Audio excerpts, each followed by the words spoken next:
Selain mengantarkan makanan dan minuman, tugas lain Anissa adalah membersihkan meja, menyapu dan mengepel, serta membersihkan toilet. Dia melakukan tugas-tugasnya dengan sepenuh hati, karena ia bertekad untuk membawa ayahnya Suryadi agar bisa hidup lebih layak dan pensiun menjadi pemulung. Selama bekerja di restoran tersebut, Anissa terus menunjukkan dedikasi dan kerja kerasnya. Dia merasa bersyukur karena telah diberi kesempatan ini. Dia bertekad untuk memanfaatkannya sebaik mungkin. Meski pekerjaannya terkadang melelahkan, dia selalu menjalankannya dengan senyum di wajah. Namun melihat Anissa yang rajin dan tak kenal lelah membuat Anissa disayangi manajer. Ia juga mendapat bonus yang lebih tinggi dari teman-temannya, membuat teman kerjanya iri terhadap apa yang didapatkannya. Suatu hari, suasana di kantor tempat Anissa bekerja tiba-tiba berubah drastis. Kabar buruk menyebar bahwa beberapa barang berharga telah hilang, dan beberapa pegawai mulai mencurigai Anissa. Beberapa orang mulai menyebar gosip bahwa Anissa adalah pelakunya. Meskipun tidak ada bukti yang cukup untuk mendukung tuduhan ini, Andi, rekan kerja Anissa, membongkar bahwa Anissa adalah anak pungut dan ia adalah anak pemulung, hingga menuduh barang-barang yang hilang itu dicuri oleh Anissa yang miskin. Mendapat tuduhan itu, Anissa sangat terkejut. Dia tahu dirinya miskin dan anak dari seorang pemulung, tapi dia bersumpah bahwa dirinya tidak pernah mencuri dan melakukan tindakan gila serta hina seperti itu. Meski Suryadi adalah seorang pemulung, ia selalu mengajarkan hal-hal baik pada dirinya.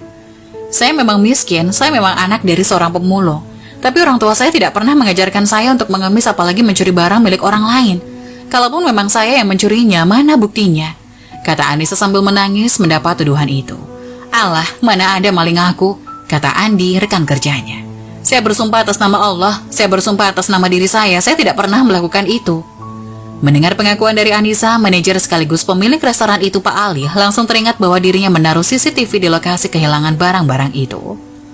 Pak Ali mencoba untuk percaya kepada Anissa, tapi jika sudah berbicara dan malah membuktikan bahwa Anissa adalah pelakunya, maka ia akan dengan tegas memecat secara tidak hormat Anissa. Ia pun memanggil Anissa ke ruangannya untuk diinterogasi secara terpisah terlebih dahulu. Hingga beberapa saat kemudian, seorang teknisi restoran tersebut datang dan memberikan rekaman CCTV itu. Tanpa basa-basi, Pak Ali langsung menyetel rekaman CCTV itu di depan Anissa langsung. Melihat adanya rekaman CCTV, wajah Anissa tampak tenang, karena ia memang tidak merasa mencuri barang orang lain. Dan benar saja, terlihat dalam CCTV itu, seorang lelaki yang membuka tas milik teman-temannya dan mengambil dompet serta HP lalu pergi keluar. Melihat hal itu, Anissa merasa lega karena tuduhan kepadanya tidak terbukti. Pak Ali langsung mengumpulkan semua pegawainya di kantor belakang. Dengan wajah marah, Pak Ali memutar ulang CCTV itu di depan semua karyawan, dan terlihat Andi, sosok yang pertama kali menuduh Anissa lah yang mengambil barang-barang itu. Merasa sudah terpojok, bukannya minta maaf, Andi malah lari dan kabur dari ruangan rapat itu menuju keluar restoran. Tapi untungnya seorang satpam memergoki gelagat aneh Andi sehingga langsung menangkap dan membawanya kembali di depan Pak Ali. Ia segera memecat Andi dengan tidak hormat dan dibiarkan begitu saja tanpa adanya pesangon. Andi yang mendapat hal itu kaget bukan main. Ia bahkan sampai bersujud-sujud tidak ingin dipecat dari restoran itu. Ia berdalih bahwa keluarganya sangat miskin dan ia punya 5 adik yang harus dihidupi. Jika dirinya dipecat, keluarganya akan mati kelaparan. Meski merasa kasihan, tapi Pak Ali tidak bisa menoleransi kelakuan Andi yang sudah mencemarkan nama baik karyawannya. Bahkan ketika Anissa memaafkan kesalahan Andi pun, Pak Ali tidak bisa mencabut keputusannya. Entah mengapa ia sangat kesal dan tidak terima melihat karyawannya, terutama Anissa, diperlakukan tidak manusiawi oleh temannya itu. Setelah insiden pencurian yang salah kaprah di kantor, Anissa semakin dekat dengan bosnya Pak Ali.